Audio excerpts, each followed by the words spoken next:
Hey guys, welcome back to my channel. तो आज का दिन स्टार्ट करते हैं सबसे पहले अपने अलार्म से। और मैंने सुबह उठने के लिए अपने एक नहीं, दो नहीं, बल्कि तीन अलार्म लगाए होते हैं, तब कहीं जाके मेरी आँख खुलती है।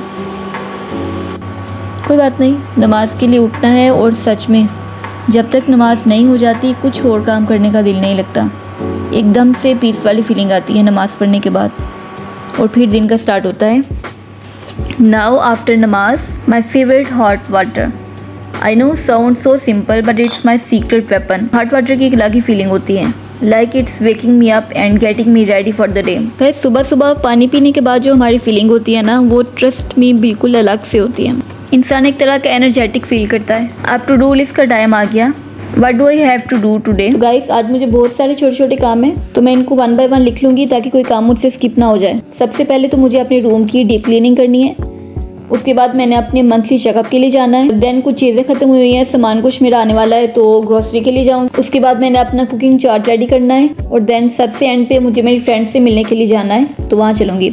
ओके, तो चलिए जल्दी से स्टार्ट करते हैं और काम पे लगते हैं। तो चलिए सबसे पहले अपना ब्रेकफास्ट करते हैं। पहले मैं कहीं से भी कुछ भी पकड़ के खा लेती थी, और मतलब कि वो हेल्दी नहीं होता था। लेस खा लिए, कुरकुरे खा लिए, लेकिन फिर मैंने अपना 2025 का गोल बनाया कि मैंने अब जो भी खाना है वो हेल्दी खाना है। वाइल आई मीटिंग, मैं अपनी बुक भी साथ साथ पढ़ रही होती हूँ।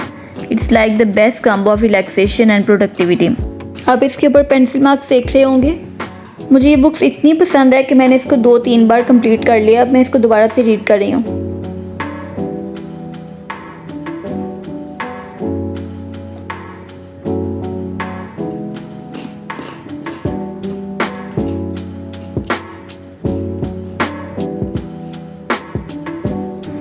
और फिर स्टडी टाइम। ये थोड़ा बोरिंग लगता है शुरू में, लेकिन जब जोन में आती हूँ आई फॉरगेट एवरीथिंग। पढ़ाई के वक्त सब कुछ अच्छा लगता है, like I am really learning something important. तो चलिए अपनी स्टडी को स्टार्ट करते हैं। आज हम न्यूटन के फर्स्ट लॉ ऑफ मोशन को कम्प्लीटली समझने जा रहे हैं, जिसे लॉ ऑफ इनर्शिया भी कहा जाता है। ये लॉ हमें बताता है कि कोई भी ऑब्जेक्ट अपनी मौजूदा हालत में ही रहता है, चाहे वो रेस्ट में हो या फिर मोशन में हो, जब तक कि इस पर कोई एक्सटर्नल फोर्स अप्लाई ना की जाए। ये लॉ ना सिर्फ फिजिक्स में बल्कि हमारी डेली लाइफ में भी बहुत इंपॉर्टेंट रोल प्ले करता है। तो आइए इस लॉ को कम्प्लीटली समझते हैं एग्जांपल्स के साथ। न्यूटन ने मोशन के 3 लॉज दिए, जिनको आज भी फिजिक्स की बेस माना जाता है। इनमें फर्स्ट लॉ को हम लॉ ऑफ इनर्शिया भी कहते हैं। ये लॉ हमें ये समझने में हेल्प करता है कि ऑब्जेक्ट क्यों अपनी हालत को चेंज नहीं करते जब तक कि उन पर कोई एक्सटर्नल फोर्स ना लगे। ये लॉ हमें ये भी बताता है कि इनर्शिया क्या है। ये डेली लाइफ की चीज़ों जैसे कार्स, स्पोर्ट्स और मुख्तलिफ चीज़ों में कैसे काम करता है।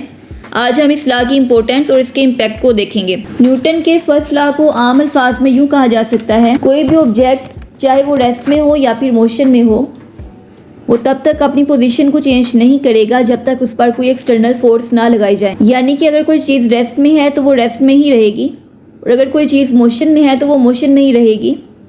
और इसमें चेंज तब तक नहीं आती जब तक कोई फोर्स उसे रोक ना दे या फिर उसकी स्पीड को बढ़ाना दे। इस लॉ की बेस इनर्शिया है। इनर्शिया किसी भी ऑब्जेक्ट की वो प्रॉपर्टी है जो उसे अपनी मौजूदा हालत को बदलने से रोकती है। हैवी ऑब्जेक्ट का इनर्शिया ज़्यादा होता है, जबकि लाइटर ऑब्जेक्ट्स का इनर्शिया कम होता है। इनर्शिया का ताल्लुक डायरेक्टली ऑब्जेक्ट के मास से होता है। मसलन अगर आप एक बहुत भारी पत्थर को पुश करें तो उसको मूव करने के लिए बहुत ज़्यादा फोर्स रिक्वायर्ड होगी, लेकिन फुटबॉल को मूव करने के लिए कम फोर्स लगेगी। इमेजिन करें कि टेबल के ऊपर एक बुक रखी हुई है।